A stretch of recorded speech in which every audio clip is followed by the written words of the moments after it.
بسم اللہ الرحمن الرحیم۔ شروع اللہ کے نام سے جو بڑا مہربان نہایت رحم والا ہے۔ رب کو پیارے رب راضی ہے انہاں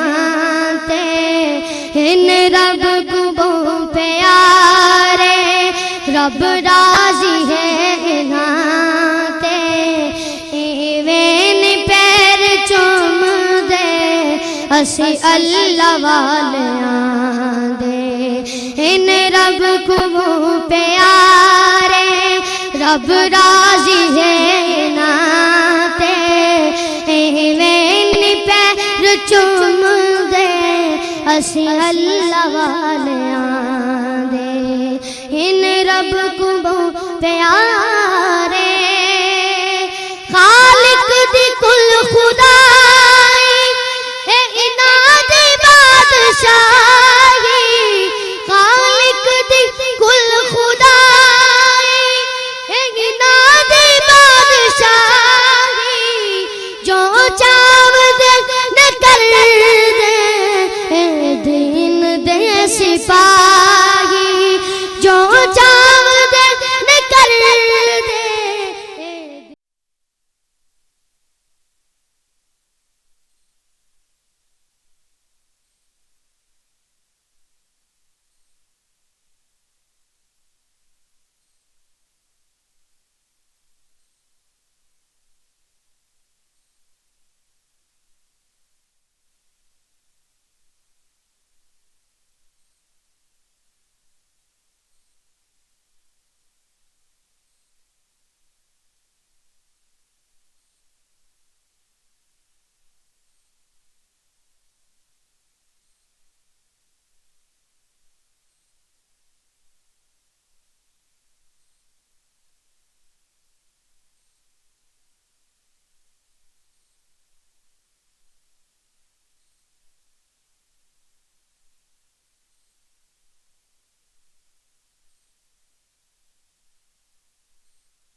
الحمد لله نحمده ونستعينه ونستغفره ونؤمن به ونتوكل عليه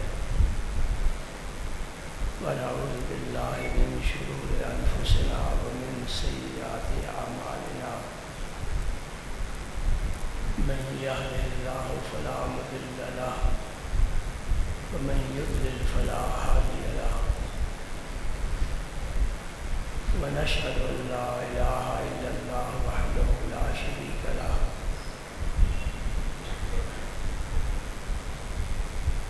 ونشهد أن سيدنا ومولانا محمدا عبده ورسوله صلی اللہ تعالی علیہ وعلی آلہ وصحبہ اجمعین۔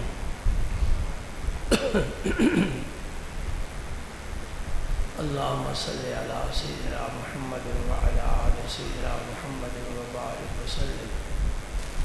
اما بعد فاعوذ باللہ من الشیطان الرجیم، بسم اللہ الرحمن الرحیم۔ ان اللہ وملائکتہ یصلون علی النبی یا ایھا الذین آمنوا صلوا علیہ وسلموا تسلیما۔ اللہم صل وسلم علی رسولک الکریم وآلہ الطاہرین وارحم وارحمک خیر الراحمین۔ اللہم صل وسلم علی رسولک الکریم وآلہ الطاہرین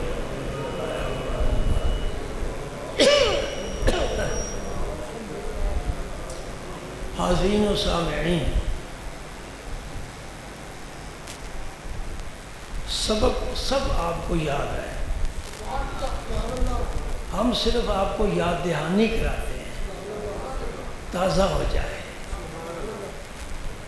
کلمہ طیبہ کا یہ کمال ہے کہ جو بھی یہ کلمہ پڑھ لیتا ہے دین کے بنیادی اصول سارے کے سارے اس کے سینے میں آ جاتے ہیں۔ اس کو سے پوچھو کہ تیرا خالق و مالک کون ہے، کہے گا اللہ۔ تیرا نبی کون ہے، کہے گا محمد الرسول اللہ۔ تیری کتاب کون سی ہے، کہے گا قرآن پاک۔ تو ایمان آنے سے یہ ساری نعمتیں خود بخود آتی جاتی ہیں۔ پھر جو آدمی کسی عالم کی بزرگ کی صحبت میں بیٹھتا ہے پھر اور فیض ربانی آتا ہے۔ آج میں آپ کے سامنے اسی کتاب کا ذکر کرنا چاہتا ہوں جس کتاب کو قرآن کہتے ہیں۔ یہ الکتاب ہے۔ اس کتاب کے پائے کی دنیا میں نہ پہلے کوئی نازل ہوئی تو اب تو خیر آنے کا سوال ہی نہیں پیدا ہو جاتا، اس لیے کہ آخر زمان پیغمبر آ گئے۔ بات ایک یاد رکھو، میرے نبی کے بعد کوئی نبی نہیں، میرے نبی کے بعد کوئی نبی نہیں، اور میرے نبی کی کتاب کے بعد کوئی کتاب نہیں، اور میرے نبی کی امت کے بعد کوئی امت نہیں۔ آخری نبی، آخری کتاب، آخری امت، اور یہ سارا فیض کا سلسلہ چلتا چلتا نقطہ عروج پر پہنچ چکا ہے۔ اس سے آگے کوئی اور نقطہ ہے ہی نہیں، بلکہ یوں سب کہوں تو آپ کو بات بڑی سمجھ میں آ جائے گی۔ اس زمین سے آسمان اونچا ہے، اس سے دوسرا آسمان بلند ہے، اس سے تیسرا ہے، ساتواں آسمان تک چلے جاؤ، اس سے اوپر کرسی ہے، لوح و قلم ہے، عرش الہی ہے، سدرۃ المنتہا ہے، وہاں جا کر سب کچھ ختم ہو جاتا ہے۔ جو اس سے بھی اوپر چلا گیا اس سے اوپر کون جا سکتا ہے؟ جو لامکان کی خط والوں تک پہنچ گیا اس سے آگے تو کوئی منزل ہی نہیں، کوئی جائے گا تو کہاں تک جائے گا؟ لہذا سب نیچے ہیں، ایک ہی سب سے اوپر ہے، اور وہ تمہیں اور مجھے نبی رب نے دیا ہے۔ اب اس کی قدر کریں تو ہم خوش نصیب ہیں، قدر نہ کریں ہم بد نصیب ہیں۔ خوش نصیبی بد نصیبی کا فیصلہ اس نقطے پر ہوگا، کون نبی کو پہچانتا ہے، کتنا پہچانتا ہے، کون اس کا اطاعت کرتا ہے، کتنی اطاعت کرتا ہے، کون فرما بردار ہے، کون نافرمان ہے، کون اس کے نقش قدم پر چلتا ہے، کون اپنی مرضی سے چلتا ہے، کون اس کے کہے ہوئے طریقے پر چلتا ہے۔ ایک بات میں اور کہنا چاہتا ہوں، سنیے۔ یہ پولیس والے نا، یہ پورا محکمہ ہے ہمارے ملک میں، ان کی اپنی یونیفارم ہے۔ آرمی بہت بڑا ادارہ ہے، ان کی اپنی یونیفارم ہے۔ آپ کیسے پہچانیں گے کہ یہ پولیس والا ہے، یہ آرمی کا نوجوان ہے؟ اس کی پیشانی پر تو لکھا ہوا نہیں، وردی سے پہچانیں گے، وردی سے پہچانیں گے۔ یہ پولیس والے کی وردی اس نے پہنی ہے، خواہ وہ جعلی ہی پولیس والا بن جائے، آپ جعلی نہیں کہیں گے، کہیں گے وردی تو پہنی ہے نا پولیس والی۔ اصل ہم میں خرابی یہ ہے، بنیادی خرابی یہ ہے، ہم نے نبی والی وردی نہیں پہنی۔ بات ذہن میں جا رہی ہے کہ نہیں جا رہی؟ اس لیے ہمارے بچے بھی دین سے ناواقف ہیں، انہیں بھی دین سے کوئی انس نہیں ہے۔ ہمارا گھر کا ماحول بھی ایسا نہیں ہے۔ نبی کے گھر کا ماحول کیسا تھا، نبی کی اولاد کیسی تھی، نبی کے دوست کیسے تھے، نبی پاک کے رات دن کیسے گزرتے تھے، یہ سارا آپ نے میں نے سمجھنا ہے، پھر ہم اللہ کے نبی کے صحیح امتی بنیں گے۔ اب میں یہ کہنے کی جرات کر سکتا ہوں کہ ہم سب کچھ پڑھتے ہیں، نوجوان بیٹھے ہیں، کالج کے اسٹوڈنٹ، یونیورسٹی کے اسٹوڈنٹ، سب کچھ پڑھتے ہیں، نہیں پڑھتے تو قرآن نہیں پڑھتے۔ اس نے تجھے بڑا عہدہ دیا ہے، اس نے تجھے بڑا مرتبہ دیا ہے۔ جس کے پاس قرآن ہوتا ہے، نماز تراویح آپ پڑھتے ہو نا، پوری مسجد فل ہوتی ہے، بڑی مسجدیں اور زیادہ نمازی ہوتے ہیں، اس میں ہو سکتا ہے وزیر اعظم صاحب بھی ہو، کسی مسجد میں وزیر اعلیٰ صاحب بھی ہو سکتے ہیں، کہیں صدر مملکت بھی تو ہو سکتے ہیں، بڑے بڑے عہدوں والے، لیکن آگے کسے کرو گے؟ تیرے دل میں سارے میرے سوالوں کا جواب ہے۔ مرزا غالب نے خوب کہا ہے، کہتا ہے جانتا ہوں ثواب اطاعت و زہد، پر طبیعت ادھر نہیں جاتی۔ پتہ ہے سارا کچھ، لیکن من کی دنیا میں بت خانہ ہے، اس بت کو توڑو گے اور محمد الرسول اللہ کا جھنڈا بلند کرو گے، ہم مسلمان کہلائیں گے۔ حدیث پاک سنو، میں جو کتاب لے کر بیٹھا ہوں، رسول کریم صلی اللہ علیہ وسلم نے فرمایا ان اللہ یرفع بہذا الکتاب اقواما ویضع بہ آخرین۔ غور طلب بات ہے، غور طلب بات ہے۔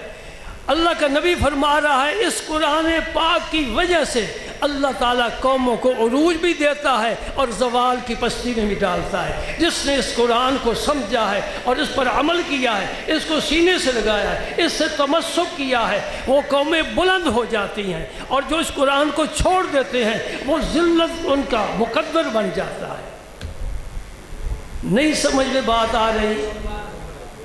ایک وقت تھا یہود و نصارہ کے فیصلے مدینہ پاک میں مسجد نبوی میں ہوتے تھے۔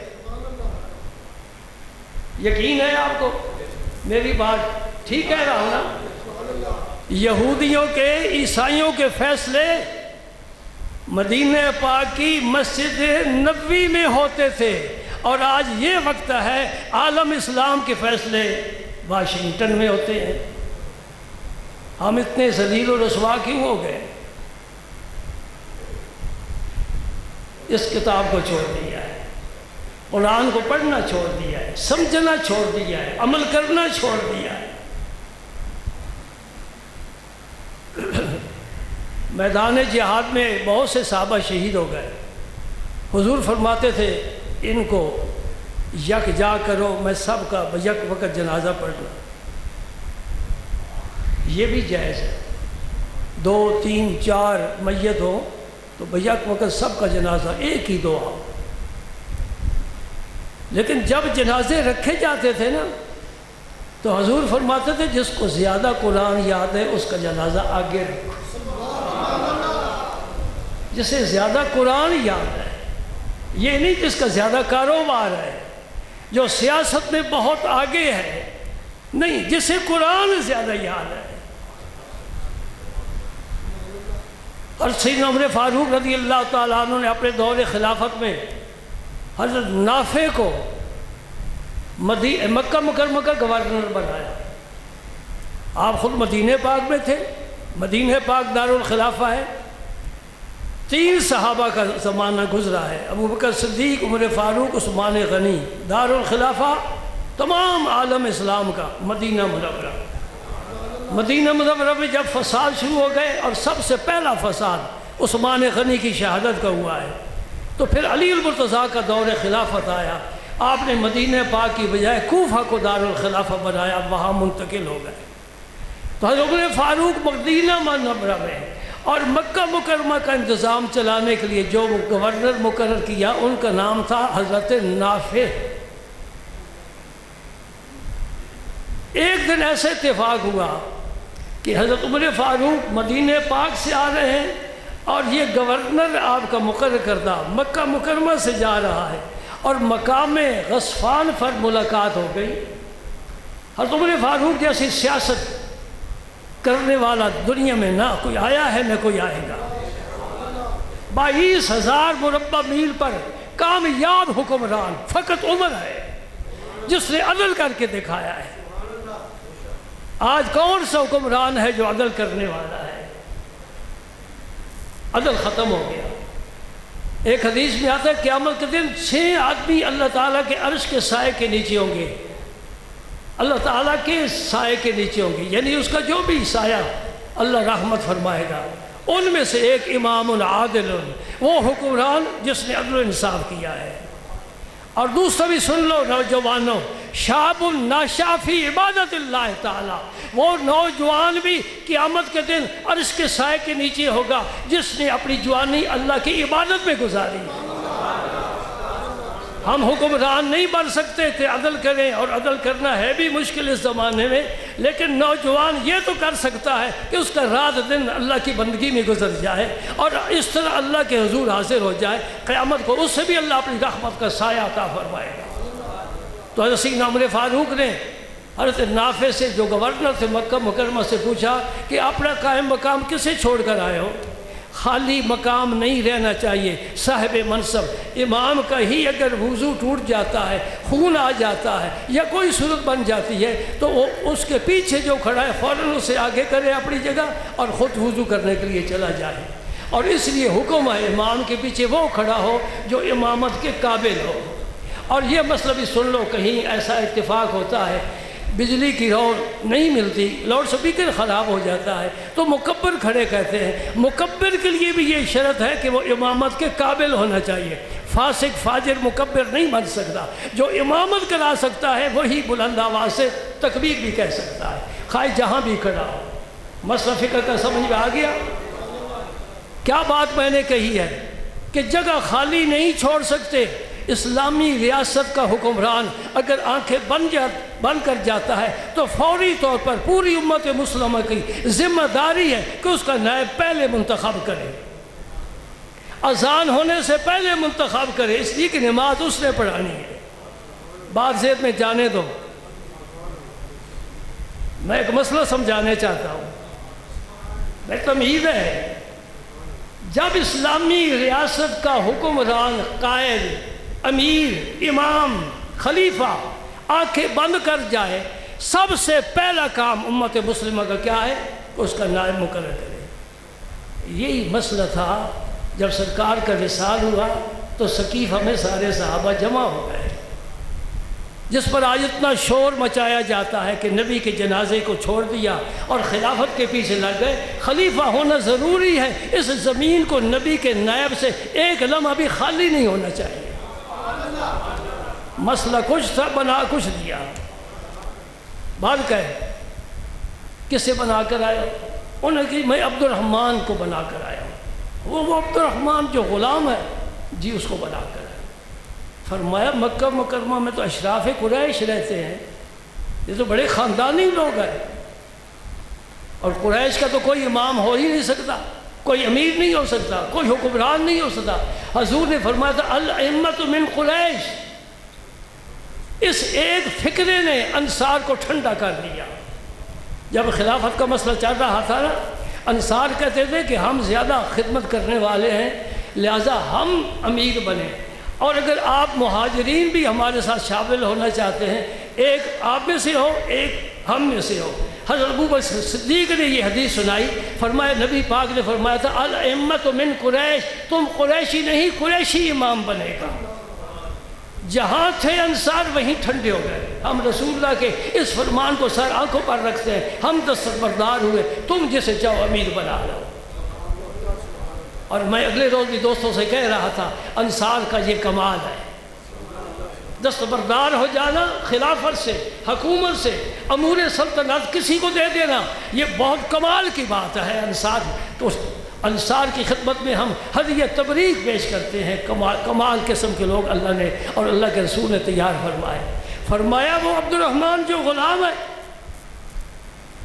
تو مکہ مکرمہ کے گورنر عرض کرتے ہیں حضرت میں نے اس نوجوان کو دیکھا ہے یہ قرآن پاک کے بغیر کوئی بات نہیں کرتا، یہ سارے فیصلے قرآن کے۔ حضرت عمر فاروق کا چہرہ ٹمٹما اٹھا، روشن ہو گیا۔ اے عبد الرحمن تو نے بہت اچھا انتخاب کیا ہے، بہت نافع تو نے بہت اچھا انتخاب کیا ہے۔ اور یہ حدیث پڑھ کر سنائی جو میں نے بیان کر رہا ہوں، ان اللہ یرفع بہذا الکتاب اقواما ویضع بہ آخرین۔ وہ غلام ہے آثار مکہ، اس کا غلام ہے وہ سردار صاحب۔ قرآن کی سیادت ہے، قرآن کی حکومت ہے۔ اب اتنا تو وقت نہیں ہے، میں قرآن پاک کی ایک آیت پڑھتا ہوں۔ یہ سورہ یونس کی آیت ہے۔ اللہ پاک فرماتے ہیں قد جاءتکم موعظۃ من ربکم، تمہارے پاس اللہ کی طرف سے ایک نصیحت آ گئی۔ بزرگوں سے لوگ ملاقات کرتے ہیں نا تو پھر رخصت وقت کہتے ہیں جی حضرت کوئی نصیحت فرمائے۔ یہ نصیحت ایسا پیغام ہوتا ہے جس میں اخلاص ہوتا ہے، اور جس کو نصیحت کی جاتی ہے اس کی بہت بھلائی اور بہتری اس میں ہوتی ہے۔ صحابہ کرام حضور سے طلب کرتے تھے کوئی نصیحت فرمائیے سرکار۔ اللہ اکبر۔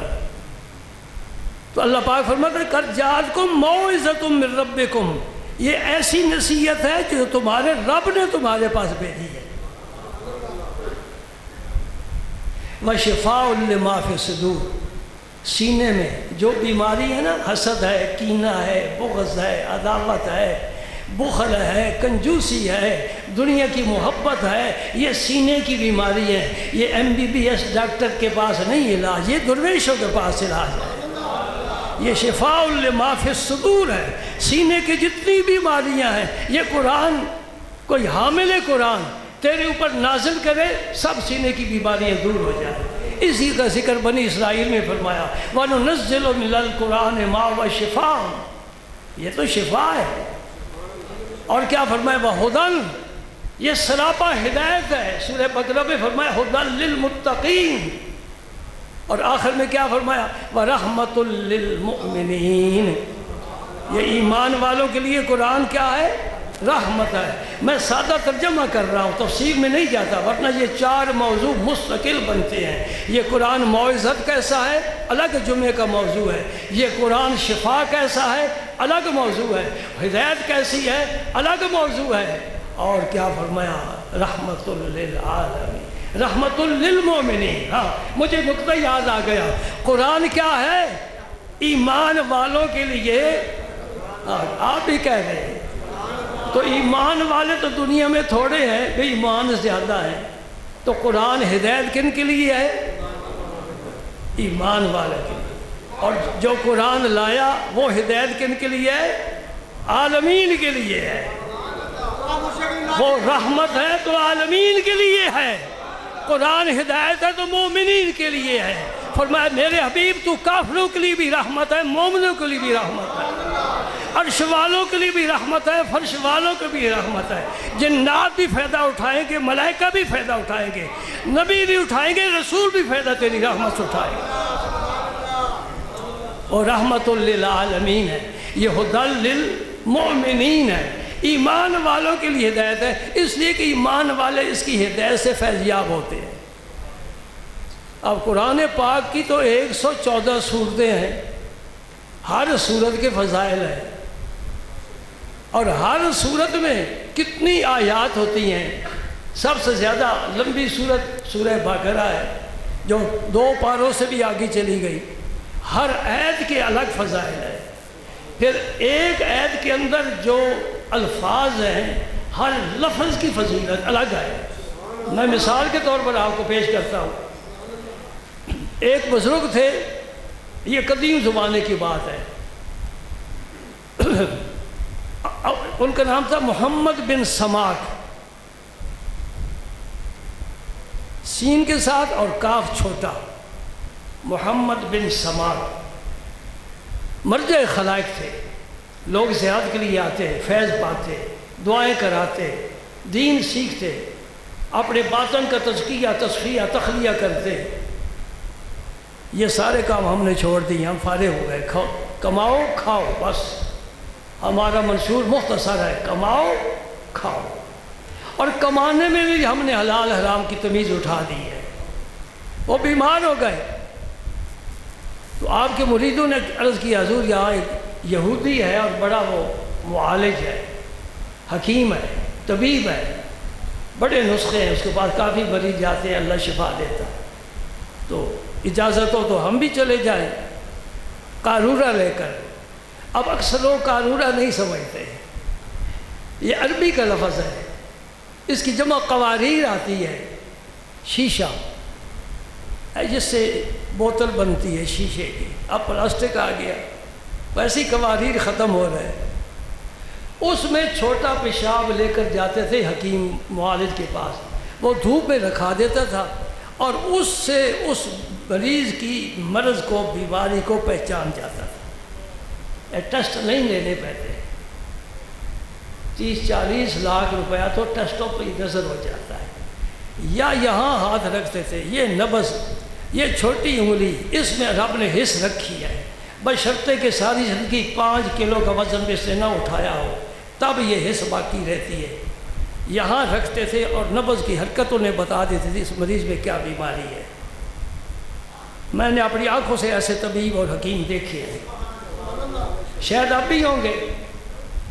یہاں پھاڑیے کے قریب ایک گاؤں ہے، وہاں میں گیا، مجھے بواسیر کی بڑی تکلیف تھی، مجبور ہو کر کسی نے کہا وہاں حکیم صاحب ہے۔ یقین جانا وہ سامنے بیٹھی تو میں گاڑی سے ابھی باہر ایک قدم رکھا ہے، کہتے ہیں بواسیر کا بڑا غلبہ ہے، کہتے ہیں بواسیر کا بڑا غلبہ ہے۔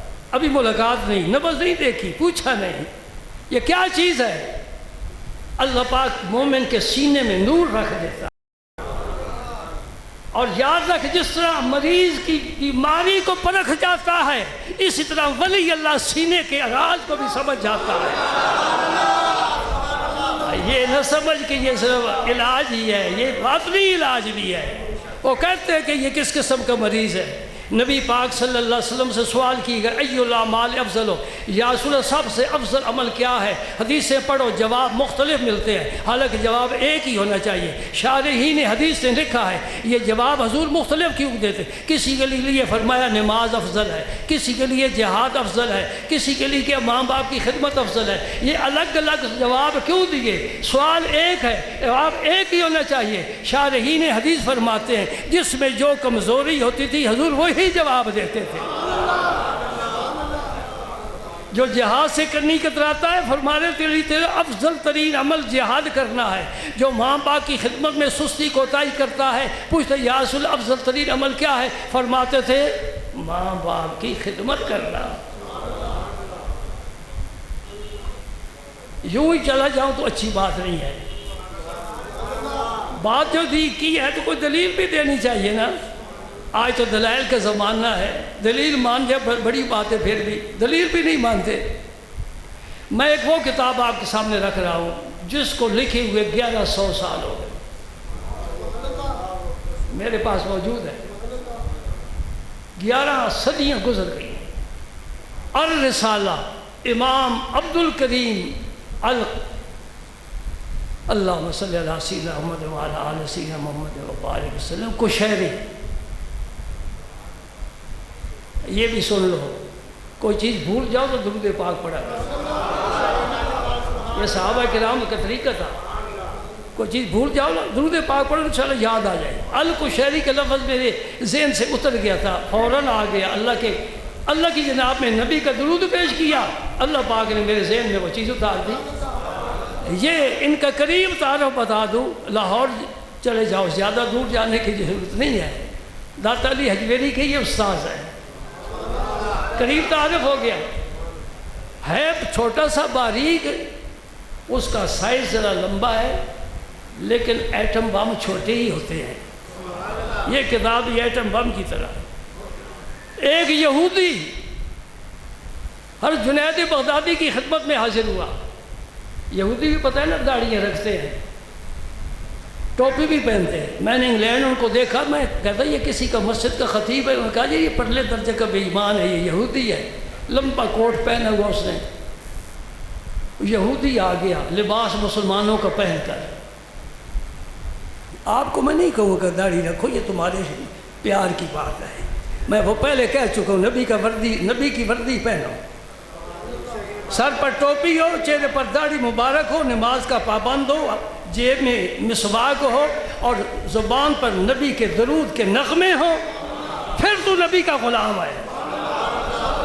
لیکن میں آپ کو نہیں پابند کرتا، یہ آپ کی اپنے پیار کی بات ہے، جس دن اللہ نے چاہا نبی کا یہ تحفہ تمہیں دے دے گا، ورنہ عمرہ کر کے آتے ہیں خالی آتے ہیں، حج کر کے آتے ہیں مڑا کر آتے ہیں۔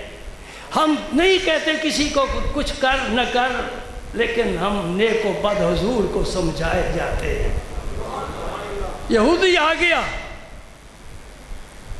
دلوں میں قرآن کی کچھ محبت پیدا ہو رہی ہے نا، اور یہی میرا موضوع ہے۔ چلو میں زیادہ حدیثیں نہیں سناؤں گا، بات تو پیار محبت کی کروں گا، ہدایت والی، نور والی، رحمت والی، شفا والی بات کروں گا۔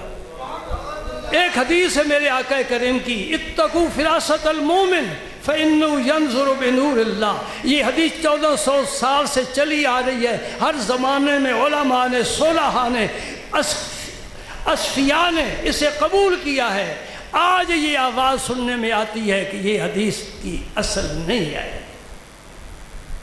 یہ آج کا اب انٹرنیٹ کا زمانہ ہے، آج بڑی بڑی نئی باتیں آپ سن رہے ہیں، سنتے رہیں گے۔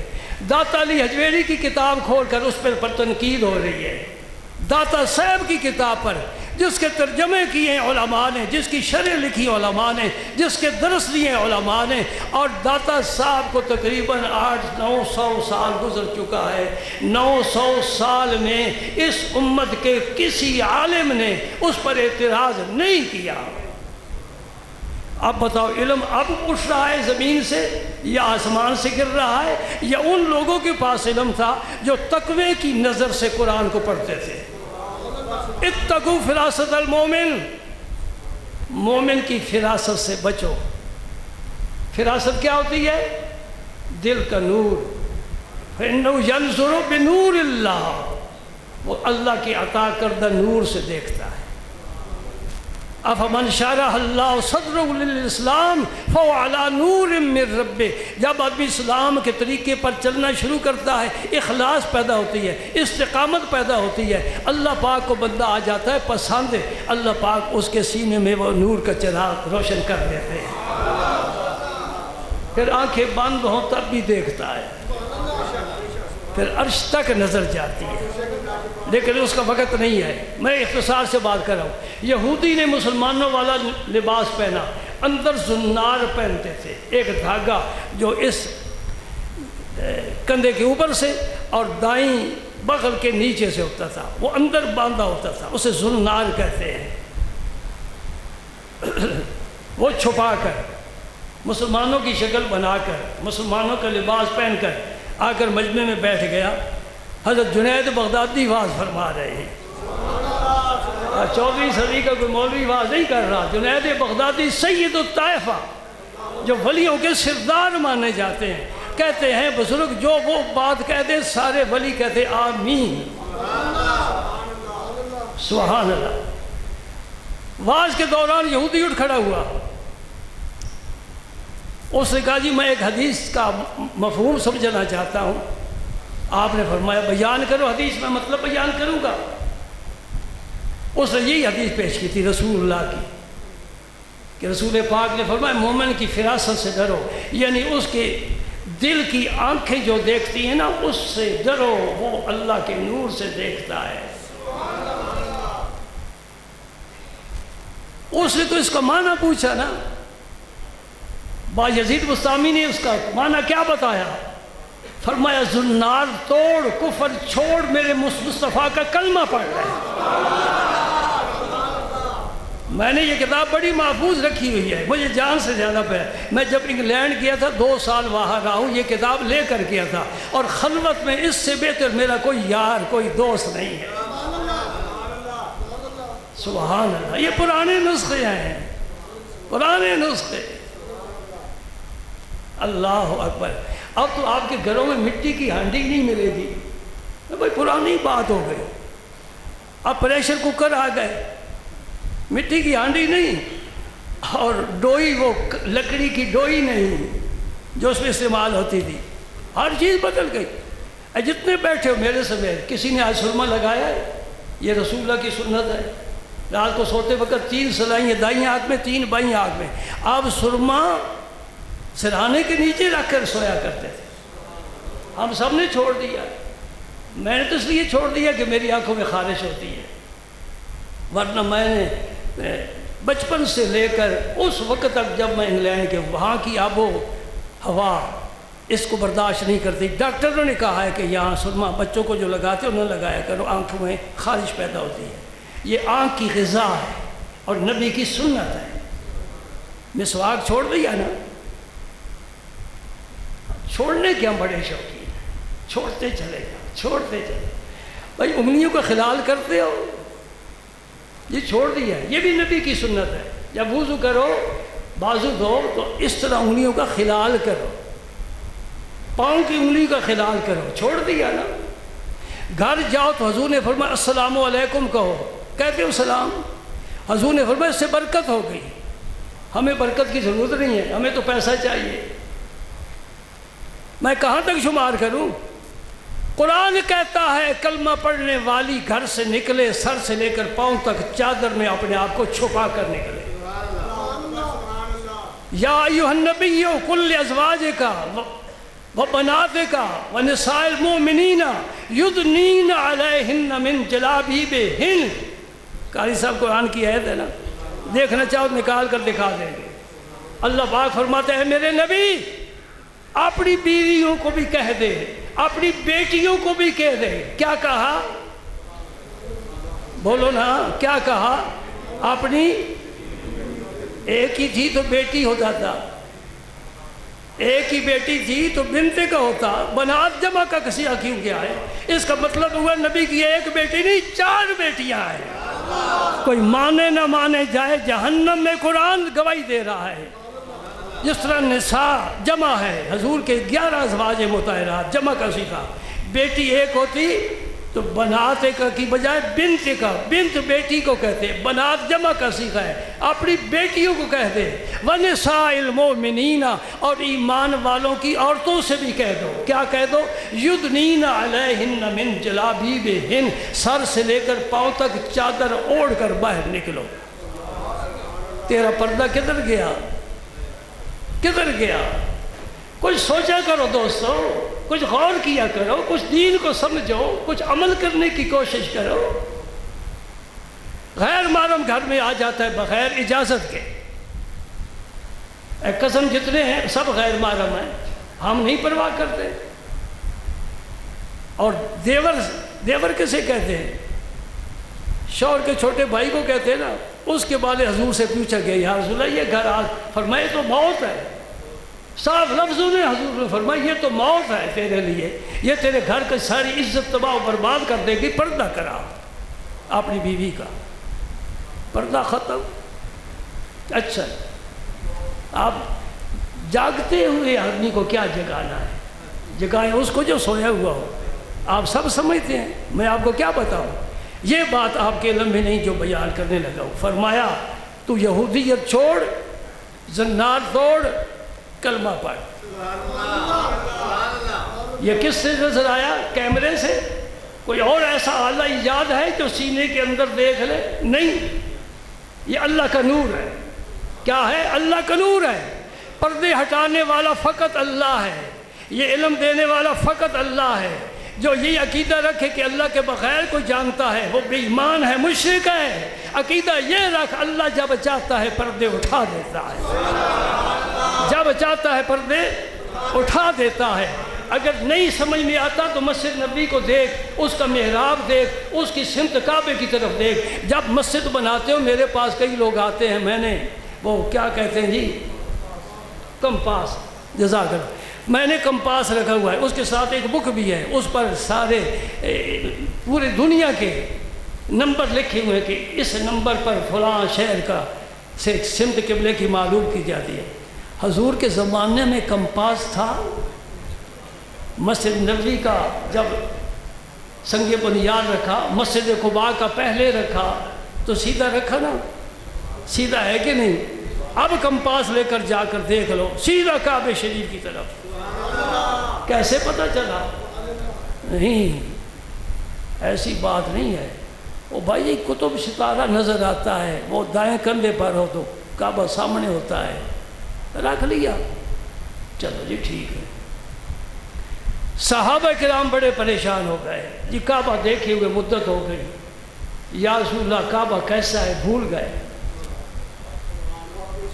فرمایا سارے آ جاؤ اس میدان میں۔ سب میدان میں جمع ہو گئے۔ فرمایا دیکھو کعبہ تمہارے سامنے۔ دیکھنا الگ ہے، دیکھ کر دکھانا الگ ہے۔ آئی بات میں سمجھ؟ یہ میرا موضوع نہیں، لیکن یہی موضوع ہے، اللہ کے نبی کی باتیں کرنا، ان کی خوبیاں، ان کے کمالات، ان کے فضائل۔ بعض ایسے بھی صاحب علم ہوئے ہیں جو کہتے ہیں میرے پاس نبی کی بحیثیت نبی کے کوئی فضیلت نہیں ہے، بیان ہم نہیں کر سکتے، لا یمکن ثناء کما کان حق ہو۔ میں کہتا ہوں کہ تو تیری زبان پر اللہ کے نبی کی تعریف آتی نہیں، آنی چاہیے بھی نہیں۔ اس یہودی نے اس سے بھی بڑا سوال کر دیا۔ آپ حاضر جواب ہے نا، حاضر جواب ہے، حاضر سروس ہے، طبیعت حاضر ہے نا، میرا مقصد یہ ہے، حاضر سروس طبیعت حاضر ہے نا۔ انہوں نے سوال یہ کیا جی میں بڑے بڑے ولیوں بزرگوں کی محفل میں گیا ہوں اور میں نے اس حدیث کا معنی پوچھا ہے، مجھے کسی نے جواب نہیں دیا۔ آپ نے جواب دے دیا، مجھے پہچان گئے۔ کیا بات ہے! آج کا کوئی ہوتا کہتے وہ مجھ سے چھوٹا ہے، میں بڑا ہوں۔ انہیں نہیں پتہ چلا، مجھے پتہ چلا ہے۔ میں تمہیں ایک بات بتانا چاہتا ہوں، ایک بتاؤں کہ دو بتاؤں؟ جو کسی کا احترام کرتا ہے وہ خود صاحب عظمت انسان ہے۔ دل پر لکھ لو، جو کسی کی عزت کرتا ہے وہ خود صاحب عظمت ہے، اور جو نسبت کی قدر کرتا ہے اس کے دل میں اللہ کا نور ہے۔ نسبت کی قدر کرے اس کے اندر اللہ کا نور ہے، اور جو کسی عزت والے کی عزت کی قدر کرے وہ خود صاحب عزت ہے۔ میں نے مختصر لفظوں میں آپ کا سارا انٹرنیٹ کا اور مولویوں کا پروگرام سارا آپ کے سامنے رکھ دیا۔ عالم ہو کر کسی عالم کی پگڑی اچھالے وہ عالم نہیں ہے، عالم ہو کر کسی کو برا بھلا کہے وہ عالم نہیں ہے۔ علم کی قدر کرنی چاہیے۔ ورق ہے قرآن پاک کا، مٹی سے بھرا ہوا، اس پر اور بھی کچھ لگا ہوا ہے اور گلی میں گرا پڑا ہے، تو کیوں اٹھاتا ہے؟ یہ تو گندا کاغذ ہے۔ تو کہے گا نہیں، اس پر قرآن کے لفظ لکھے ہوئے ہیں، اس پر قرآن کے لفظ لکھے ہوئے ہیں۔ میری باطنی حالت جو بھی ہے اللہ جانتا ہے، تمہیں پتہ نہیں، لیکن تم نے علم کی وجہ سے مجھے اوپر بٹھایا ہے۔ صحیح عادت، میرا معاملہ اللہ کے ساتھ ہے، اللہ بہتر جانتا ہے کیسا ہے میرا باطن، لیکن تمہیں تو میرے علم کی وجہ سے قدر کرنی ہے، عزت کرنی ہے۔ پھر مجھے اجازت دو تو میں ایک اور بات بھی کر لوں۔ صرف سبحان اللہ نہ کہو، مجھے محلوں کی خبر ہے، کچھ کر کے بھی دکھاؤ۔ محلے کا امام 12,000 تنخواہ لیتا ہے، چپڑاسی کی میں نے سنا ہے 15,000 تنخواہ حکومت نے مقرر کی ہے، تو تیرے ادارے کا چپڑاسی تیری مسجد کے امام سے تنخواہ میں بڑھ گئے، تو کس کی قدر کر رہا ہے؟ قرآن پاک کی قدر۔ تب اس امام کو آگے کھڑا کیا ہے، تب اس عالم کو منبر پر بٹھایا ہے، اور جب پیسے دینے کا وقت آتا ہے، لینے کے وقت تھوڑے ہیں جی ذرا اور بھی دو، شرح سود جس بینک میں زیادہ ہوگی وہاں پیسے جمع کرائے گا۔ پہلے پوچھتے ہیں شرح سود کتنی ہے، اس کو منافع کہہ دیتے ہیں، جو چاہو رکھ لو نام۔ اب ختم ہوا قرآن پاک کا، یہ 27ویں رات تھی، یہ لیلۃ القدر کی رات تھی، اور پورا مہینہ قرآن سنایا۔ ذرا اپنے بیٹے کو کہنا، ذرا بیٹا تو آگے ہو کر سنا تو صحیح، ایک رکعت نہیں پڑھا سکے گا۔ تو جس امام نے پورا قرآن تراویح میں سنایا، اس کو کسی کو 8,000، کسی کو 10,000، کسی کو 12,000۔ یہ قرآن کی عزت ہے۔ مجھے پتہ ہے بہت سے محلوں کے مسجدوں کے جو انتظامیہ ہیں ان کے لوگ آتے ہیں جمعہ پڑھنے کے لیے، اس لیے یہ میں باتیں کرتا ہوں۔ اس آدمی کی عزت کرو نہ کرو، قرآن کی عزت کرو۔ نہیں سمجھ بات آ رہی؟ قرآن کی عزت کرو۔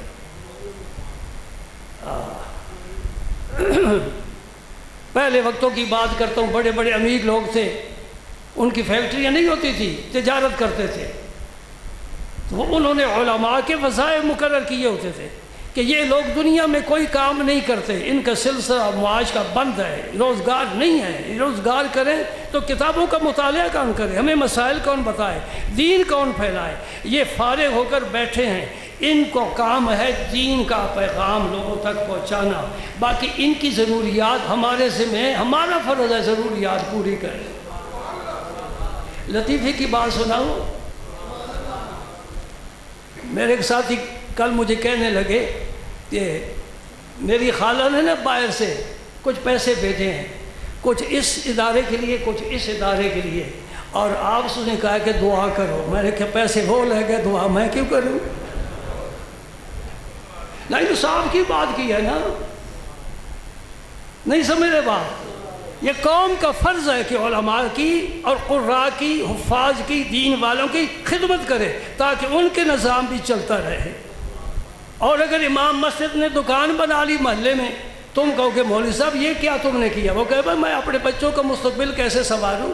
تو کوٹھیاں بنا کر دے دے گا، تیرے بیٹے باہر ہیں، میرا بچہ تو یہ ہے، میں کہاں سے یہ انتظام کروں گا؟ لہٰذا قوم کا فرض ہے کہ علماء کی، طلباء کی، ہاں یہ لفظ مجھے پہلے استعمال کرنا چاہیے تھا، طلباء کی جو دین سیکھنے کے لیے کسی ادارے میں، غریب بچے شہروں کے دیہاتوں سے آئے ہیں، ماں باپ غریب ہیں، یہاں تک میں آپ کو بتاؤں اگر ایک بچہ بیمار ہو گیا، ہم نے اس کے باپ کو فون کیا، انہوں نے کہا جی میں نہیں آ سکتا، آپ ہی علاج کرائیں۔ الحمدللہ یہ سعادت بھی ہمارے حصے میں آ گئی، یہ سعادت بھی ہمارے حصے میں آ گئی۔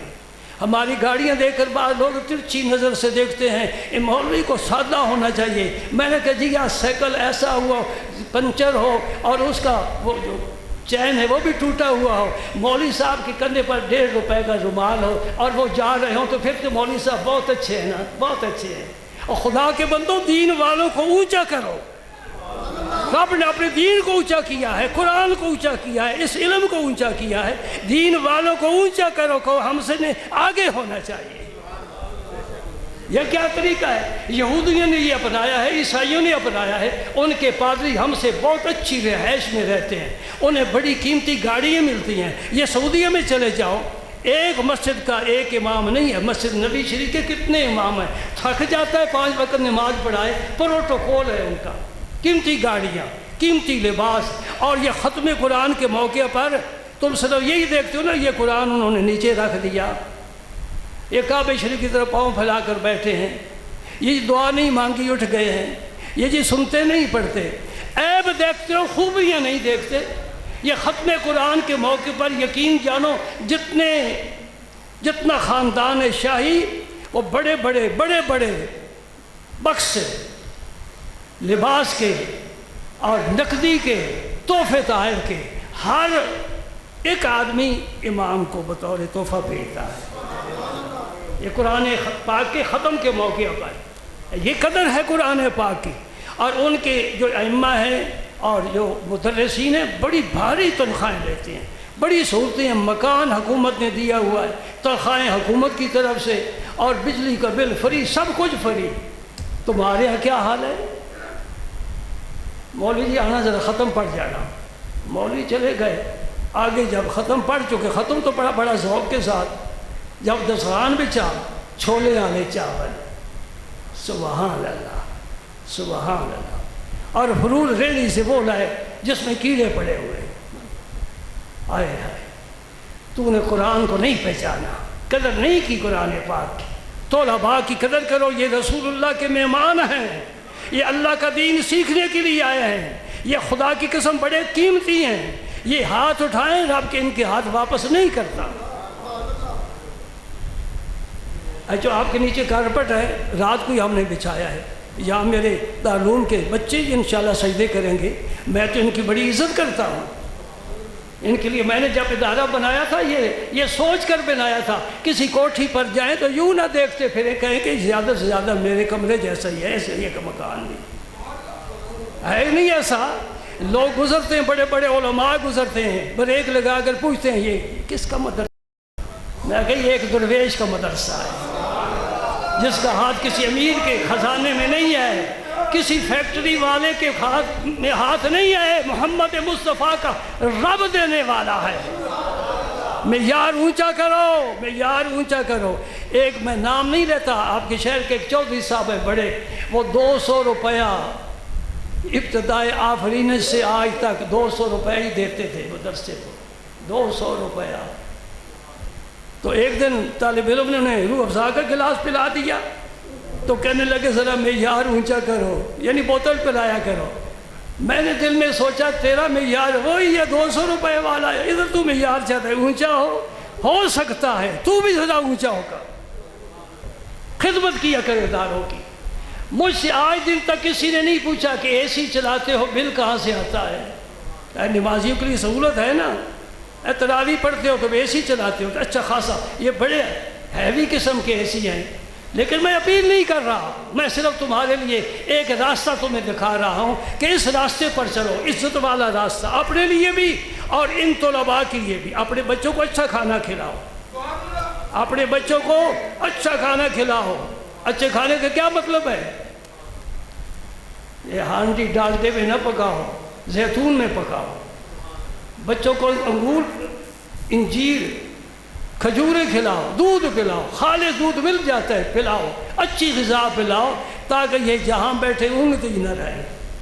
دفتر میں بیٹھے تب بھی اونگ رہے ہیں، ٹائلٹ میں گئے تب بھی اونگ رہے ہیں۔ ان کی صحت اچھی ہونی چاہیے، اور پھر ان کو آداب سکھاؤ بچوں کو، بڑے کو کیسے ملنا ہے۔ آپ بھی مسئلہ سن لیں، ایک آ گیا جی بچے چھوٹے کو، ہاں جی سلام لے، بالکل منع ہے۔ چھوٹا بچہ جب تک بالغ نہ ہو مسافہ نہیں کر سکتا۔ کیا کرے؟ نبی پاک کیا کرتے تھے؟ رسول پاک صلی اللہ علیہ وسلم سر پر ہاتھ رکھتے تھے اور کبھی یوں کرتے تھے بچے کو، کبھی یوں کرتے تھے۔ یہ میرے نبی کا طریقہ ہے۔ چھوٹا بچہ مسافہ نہیں کر سکتا، سمجھ گئے مسئلہ؟ سب سکھاتے ہیں سلام کے، نہیں کہے السلام علیکم یاد کراؤ، بچہ زبان سے السلام علیکم کہے، ہاتھ نہ ملائے۔ اور یہ بھی میں نے آپ کو سمجھایا تھا، بھول گیا تو ٹھیک ہو گیا، پھر تازہ کر دیتا ہوں۔ چھوٹا بچہ جب بولنے لگے نا تو لا الہ لا الہ لا الہ، یہ کفر ہے، یہ کفر ہے، گناہ ہے۔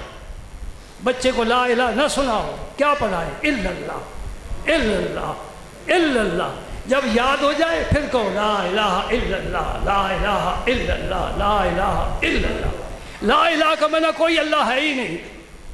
ہم بچے کو وہ سبق دے رہے ہیں کہ اللہ کی وحدانیت کا بھی انکار کر رہا ہے، اللہ ہے ہی نہیں۔ اور الا اللہ کوئی نہیں اللہ کے بغیر، الا اللہ کوئی نہیں اللہ کے بغیر، یہ بچے کی زبان پر چڑھ جائے، دیکھو تمہارے گھر میں کیسی برکتیں آئیں، اللہ کا ذکر آئے۔ اور بچوں کو آداب سکھاؤ۔ ایک بزرگ گزرے ہیں امام مالک کے شاگرد، میرے پاس باتیں بہت ہوتی، میں چاہتا ہوں بس آپ تک پہنچا دوں، لیکن یہ ختم تو ہوتی نہیں، وقت کا بھی خیال رکھنا پڑتا ہے۔ لیکن نہ بھی رکھوں کوئی بات نہیں، اس لیے کہ وقت میرا نہیں خیال کرتا تو میں وقت کا کیوں خیال کروں۔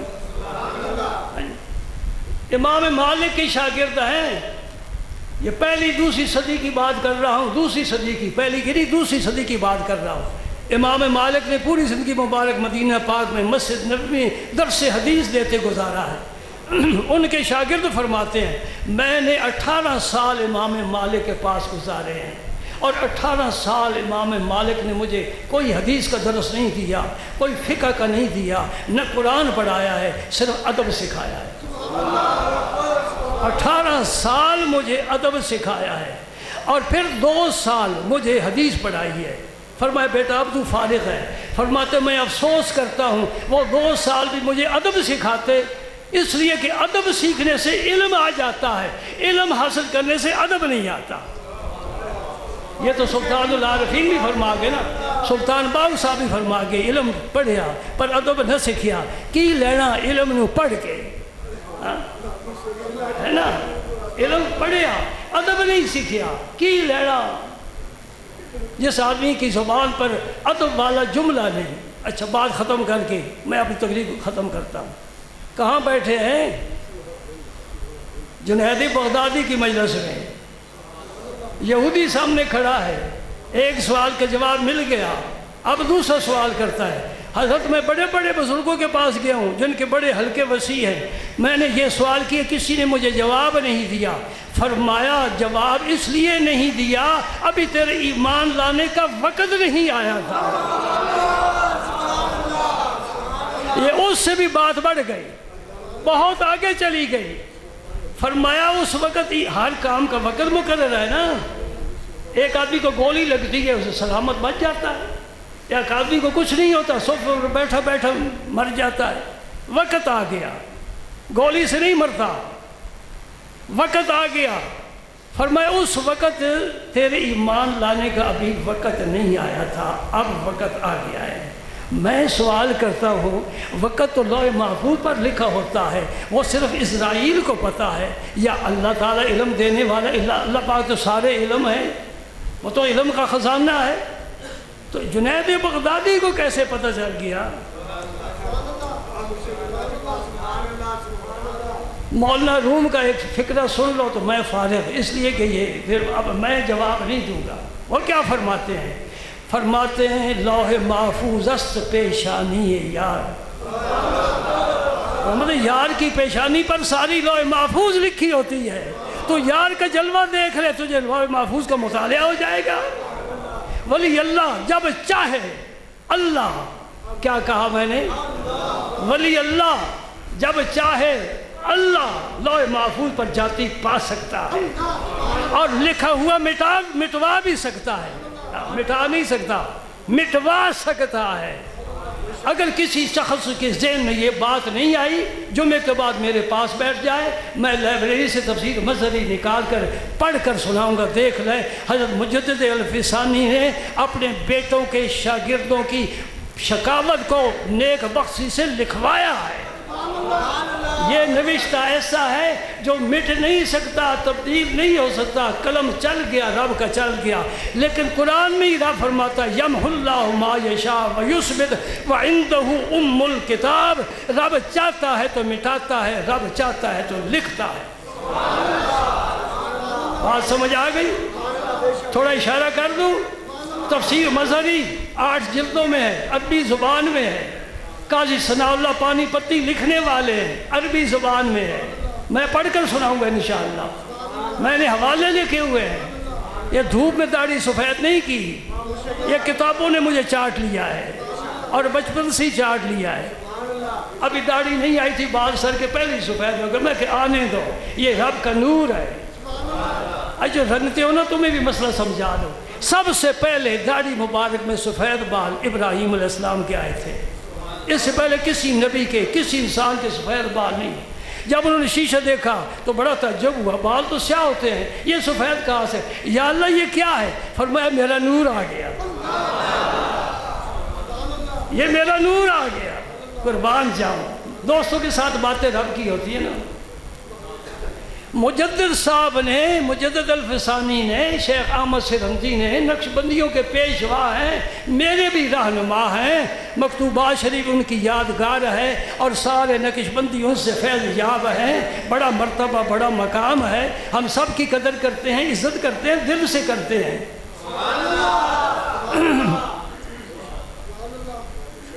آپ نے اپنے صاحبزادوں کے لیے استاد بنائے.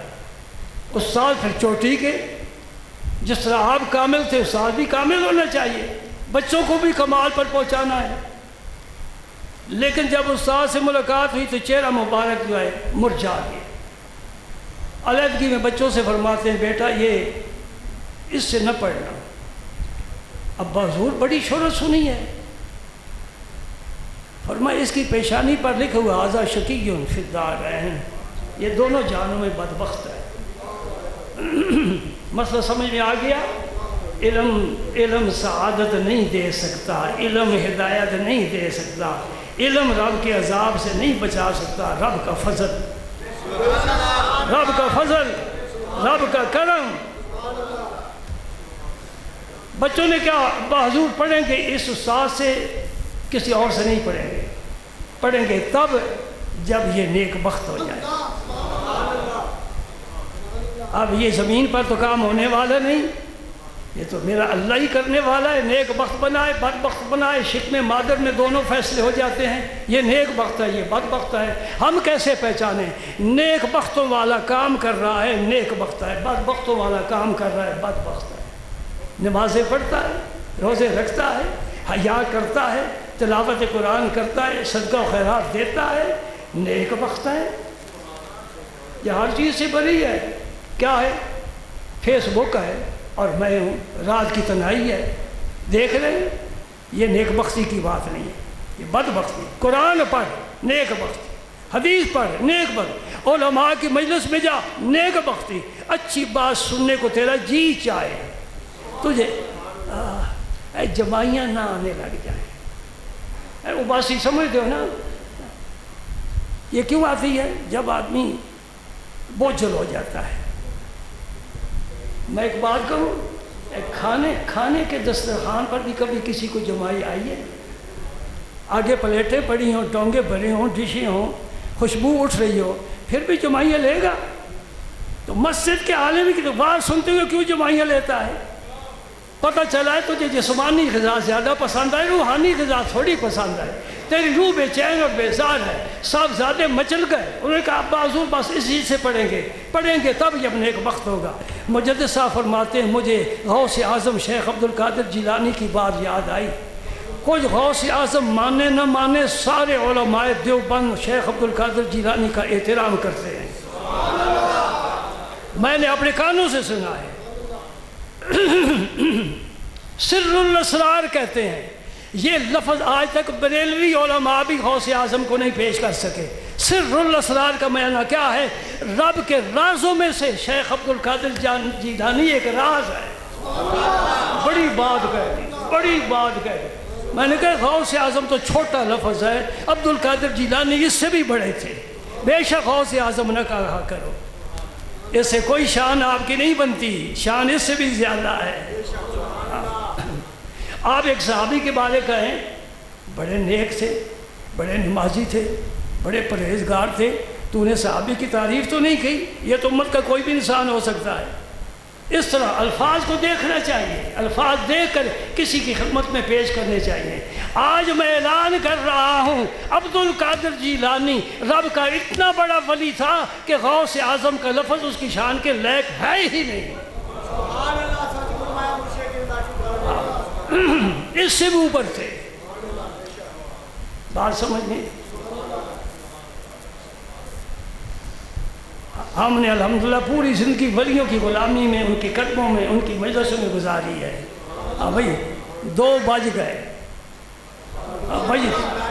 بجتے رہیں. میں بات تو اپنی مکمل کروں گا نا, کروں کہ نماز پڑھیں تمہاری اجازت سے, تو پھر تو کچھ نہیں نہ ہوتا. مجدد صاحب فرماتے میں نے مراقبہ کیا. میں نے کہ عبد القادر جیلانی نے فرمایا تقریر 2 قسم کو, ایک مبرم ایک غیر مبرم. مبرم وہ ہے, غیر مبرم وہ ہے دعا کرو ہو سکتا اللہ پاک ہو تقدیر ٹال دے, بدل دے. اور مبرم وہ ہوتی ہے جو یقینی ہے, قطعی ہے, اٹل ہے, فیصلہ ہو چکا ہے, اب نہیں بدلے گا. شیخ عبد القادر جیلانی رحمۃ اللہ علیہ فرماتے ہیں کہ میں نے بھی اللہ تعالیٰ کی جناب میں ایک دفعہ عرض کیا تھا تقدیر مبرم کے بارے میں, رب نے اس کو اپنے کرم سے ٹال دیا تھا. اور کرتا رب ہی نا, یمحو اللہ ما یشاء, جب چاہتا ہے اللہ مٹاتا ہے. فرماتے ذرا میں بھی تو آج کوشش کروں, ہو سکتا ہے اللہ پاک میرے ساتھ بھی وہی معاملہ کرے جو شیخ عبد القادر جیلانی کے ساتھ معاملہ کیا تھا. کہتے میں نے پھر اللہ کے حضور ضد لگا دی. تم بھی دعا کرو, ضد لگا کے کیا کرو. اس میں تکرار ہوتا ہے, اصرار ہوتا ہے. جب بندہ تکرار کرتا ہے دعا میں, اللہ پاک اس دعا کو قبول فرماتے ہیں. یہ بار بار کہہ رہا ہے, بار بار کہہ رہا ہے. ایک سائل ہی آپ سے سوال کرے نہ جان چھوڑے پھر کرے، ادھر سے آگے کرے، آخر آپ کچھ نہ کچھ اسے دے کر جان چھڑائیں گے۔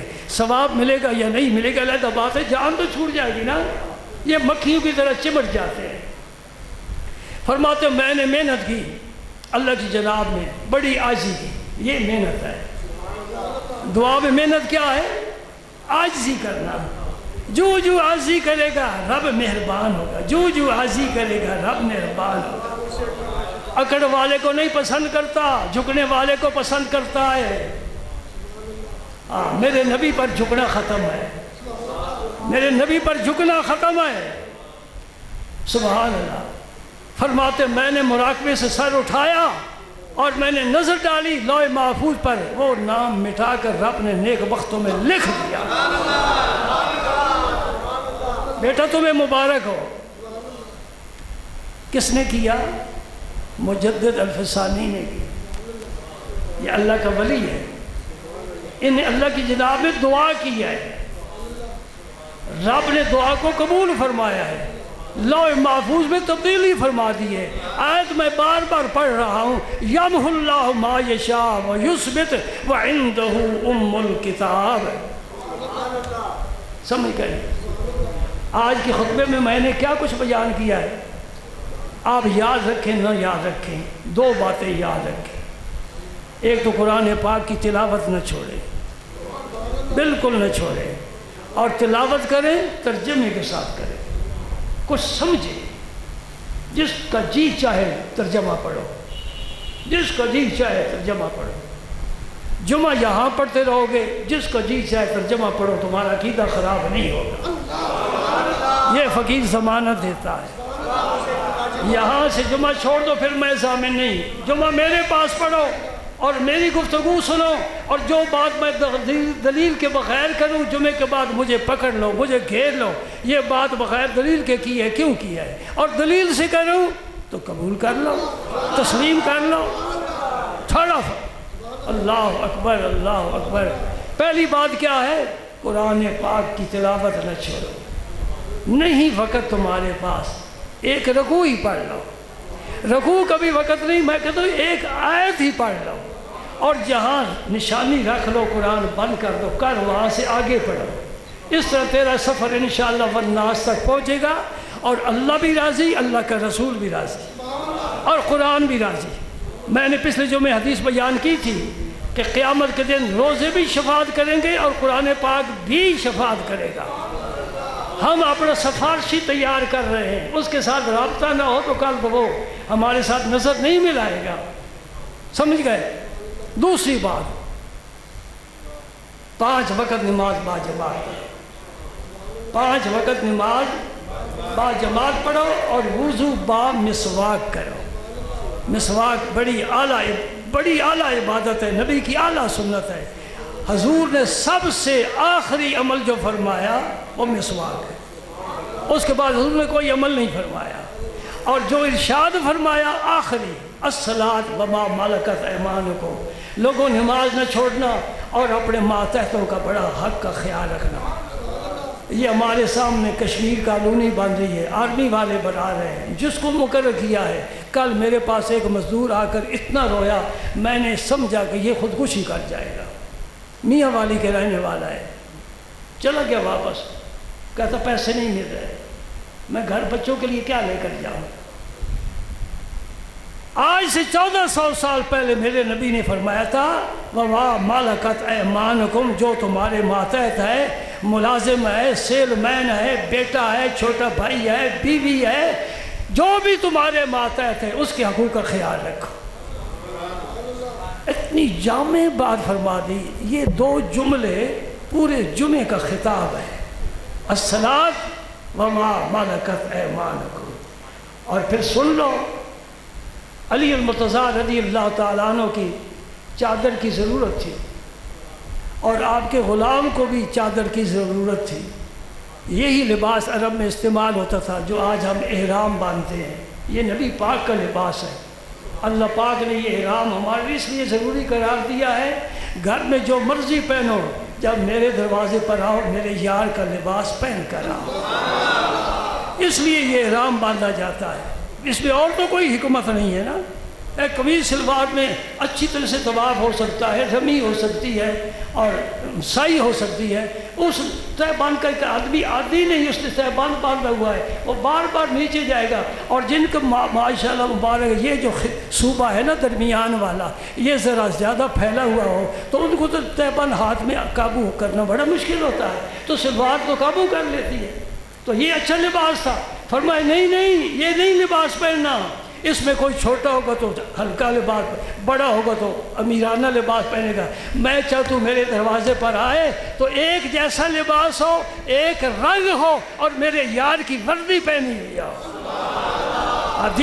دین کی بنیاد سمجھا کرو. یہ مسئلہ کیوں بیان فرمایا؟ اللہ. علی المرتضیٰ اپنے غلام کو لے کر دکان پر چلے گئے. چادریں خریدنی ہیں، 2 چادریں اپنے لیے، غلام کے لیے. اللہ اکبر. غلام سے فرمایا تو پسند کر. اس نے ایک چادر پسند کی. دکان والے سے کہتے ہیں 2 چادریں ایک جیسی دے دو، ایک میرے لیے کس کے لیے؟ دکان والے کہتے ہیں حضور آپ کے لیے. فرمایا عام کے لیے. جی آپ کے لیے تو اچھی چادر میں دیتا ہوں. فرمایا میرے رسول نے فرمایا تھا جو خود پہنو غلاموں کو وہی پہناؤ. اور کلمہ پڑھنے والوں دوستوں، یہ ہے میرے مصطفیٰ کی تعلیم اور یہ ہے میرے نبی کی تربیت. ہم سنتے ہیں، عمل کے لیے ہاتھ آگے نہیں بڑھاتے. یہ سننا کس کام کا ہے؟ جو سنا ہے اس کو پلے باندھو، اس میں کچھ نہ کچھ چیزیں تو پسند کر ہی لو نا، کچھ تو منتخب کر لو نا. انشاءاللہ دنیا بھی سنور جائے گی، آخرت بھی سنور جائے گی. آخر دعوانا